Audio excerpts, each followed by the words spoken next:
Hello everybody and welcome to Forever Rugby on Forever Sports, and it will be a Sharks versus Bulls Currie Cup final next week as the Sharks beat the Western Province 19 points to 9 in what wasn't necessarily the most classic match to watch in terms of it being open and full of running rugby, but a very close and tactical game with two pretty decent defenses and not much between the two sides. Before we actually break down the game, please do subscribe to the channel, bottom right hand corner there, smash a like on the video as well. Right, 19-6, one try in the match courtesy of JJ van der Mest rather, and a very even game where I think the Western Province and the balance of play would probably had more opportunities. They definitely had more opportunities to win the game, but the Sharks were better at taking opportunities. And within the first 10-11 minutes, Currie Cup had kicked 3 superb penalties to put the Sharks 9-0 up. And the Western Province then pretty much for the first half camped out in the Sharks half, but couldn't get over the line, couldn't score any points, couldn't score a try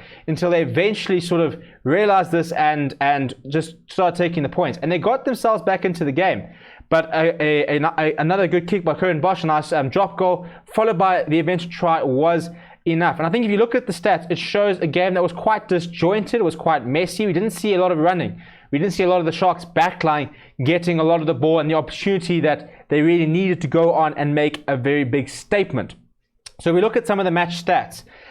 Possession 47%, Province 52% for Sharks. Defenders beaten 12th, Province 6 for Sharks, 2 clean breaks to 3. In terms of turnovers conceded, 18 turnovers conceded by Western Province and 19 by the Sharks. That just shows you how sort of disjointed it was. You know, where a team would run from one end to the other, the ball would be turned over and they'd run again, and vice versa. This sort of kept happening. In terms of the defense, and this is why I talk about how good the defenses were. 97 tackles made by Western Province, just 7 missed. For the Sharks, 52 tackles and 6 missed. So the Western Province defense was very, very impressive. The Sharks defense was pretty good as well.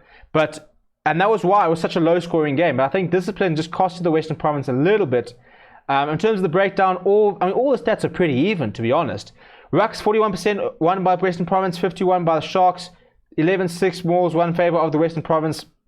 Set plays, Western Province lost 3 lineouts. Now that was pretty uncharacteristic, and that was the problem because often they had 5-meter lineouts to try and get a running ball, to try and get a try, and they lost 3 lineouts. They won 10 scrums to the Sharks 4, lost just 1 scrum to the Sharks 2. In terms of discipline, the Western Province conceded 13 penalties and the Sharks conceded 18. So this is why stats-wise, certain stats definitely favor the Western Province, but they just weren't clinical. They couldn't find ways of getting points on the board, and that was the issue, is that the Sharks just put a lot of pressure on the Western Province and then took their chances. In terms of individual performances, Aprile Fassi was full of running. He made 41 meters. So did Sigimoza Noche, he made 57. Currie Cup scored 14 of the 19 points. So, you know, he has been so important for the Sharks, scored so many of their points, and it was, once again, was pretty much the reason they won. JJ van der Mest was a very hard worker. He made a lot of carries, as did Henko Venter. In terms of the Western Province, you look at the stats and it kind of shows you how little the backline had to do. You know, 3 carries from Daniel du Plessis, 7 from some Sergio Peterson, 10 from Damien Vincent, although he didn't make too many meters. And then if you look on the defense, some big defensive efforts from the 2 Western Province locks. Sal Murat, 11 tackles, none missed. JD Shikelin, 12 tackles, none missed. The forwards didn't miss a single tackle. The only tackles missed were by Herschel Yankees, 2, Angela Davids, 1, and then off the bench, Letley Forshire, 1, Ernst van Rijn, 1, Jakob Seal. But the starting pack for the Western Province didn't miss a single tackle. You know, and that was it. You know, they just didn't miss their tackles. In terms of tackles made for the Sharks, Dylan Richardson 8, Henko Venter 7, Lakanya Am in midfield 6. Also not too many tackles missed there. Turnovers 1 across the board. So look, it wasn't a particularly watchable game. It wasn't one of those games you turn on and just watched, you know, to remember how good it was.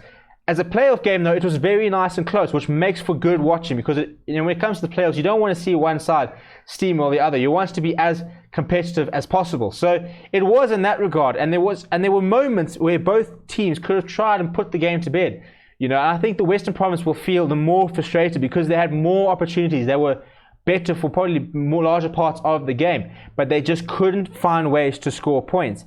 And I think that's something the Sharks will take a lot of positives from, the fact that they could find ways to find points, and they'll have to do the same thing against the Bulls, who did the same thing to the Lions. It's all about, when it gets to playoffs, it's pretty much test match rugby. You've got to try and see how you can take your points when they're on offer. Get yourself into positions where you can win penalties and you can take the points. Kick for goals, kick some drop goals, win the set pieces. You know, it's those small margins that win you playoff games, and that is what the Sharks did today. Let me know what you thought of the game down in the comments below. Smash a like on the video. Do subscribe to the channel. We'll be back live for the final. Thank you very much for being joining us on the live streams over the weekend. It's been a lot of fun. Make sure you keep it locked on Forever Sports. We've got cricket coming up this week as well, so lots and lots of content coming up. So make sure you are subscribed so that you never miss a moment. My name is Stephen, and I'll chat to you soon.